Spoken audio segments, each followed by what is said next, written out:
Install Android 12 on Oneplus 2 via LineageOS 19.1.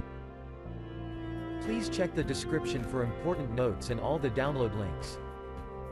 First download ROM and GApps packages, then transfer the downloaded files to the phone storage. Link is in the description below. Step 2. Boot your device into TWRP recovery. Once in TWRP, click on Wipe, Advanced Wipe, and select the check boxes, as shown in the image, excluding internal storage. Step 4. Swipe the button to wipe the device. Step 5. Go back to the recovery main screen, and tap on the Install button. Step 6. Navigate to the storage, and select the ROM zip file. Step 7. Finally, swipe the button on the screen, to install ROM file. Step 8. Flash the GApps zip package, in the same manner. Step 9.